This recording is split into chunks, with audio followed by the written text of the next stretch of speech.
Salut! Dans mon dernier vidéo, je t'ai parlé de relations malsaines avec la nourriture. Est-ce que tu t'es reconnu dans mes propos?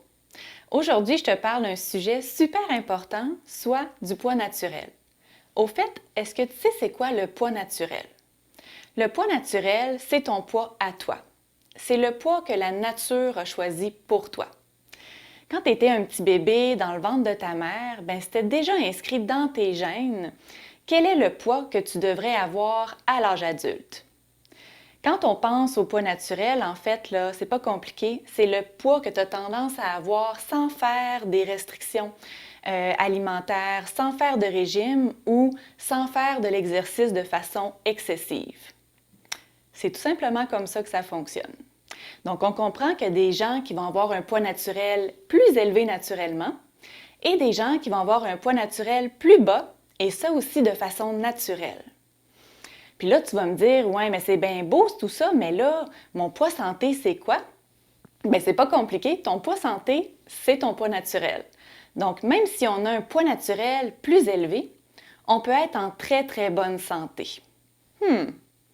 Également, il existe plusieurs formes du corps dans la société, plusieurs morphologies. Bon, certaines femmes peuvent avoir plus de courbes que d'autres, certains hommes peuvent avoir plus de muscles de façon naturelle aussi, ça dépend.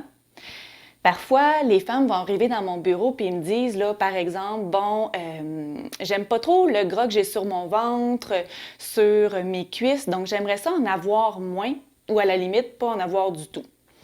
Ça, eh bien, c'est un peu compliqué parce que quand on pense à la femme de façon générale, la femme est censée avoir plus de gras sur le corps que l'homme. Donc, pourquoi?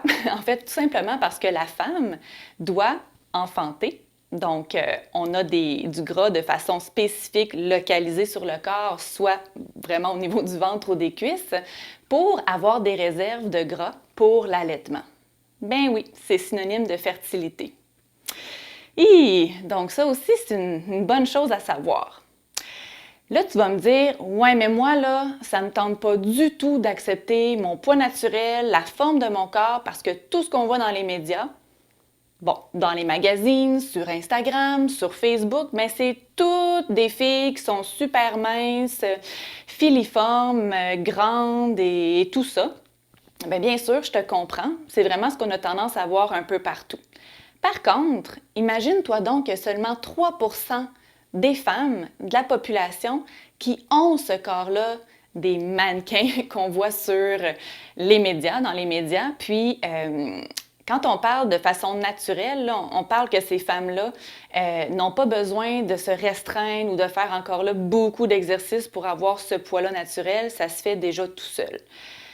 Puis même à ça, dans mon bureau, j'en vois de tous les poids. Donc, même si tu as le poids parfait dans la norme du 3% selon ta perception, bien, ça se peut que tu ne l'acceptes pas plus non plus. Ouf! Une autre statistique qui frappe, je dois dire. Quand on parle là, des icônes de beauté qui ont vraiment évolué au courant des années, ça a vraiment changé. On peut prendre juste l'exemple de Marilyn Monroe dans les années 1950. Donc, Marilyn, elle, c'était une femme ronde avec des belles courbes.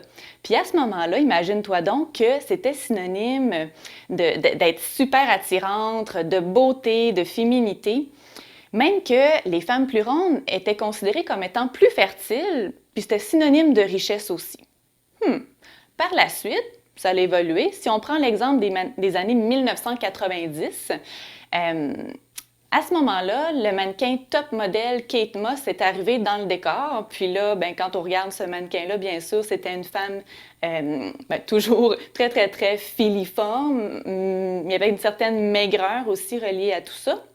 Donc, ce fut le nouveau modèle de beauté à suivre.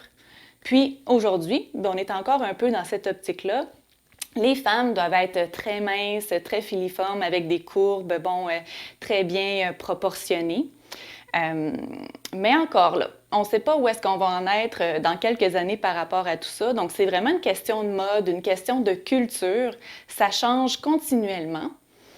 Puis aujourd'hui, je dois dire que c'est quand même super le fun parce qu'on commence de plus en plus à voir dans les médias certains mannequins qui ont des formes différentes, des poids différents. Donc ça, c'est très, très, très positif.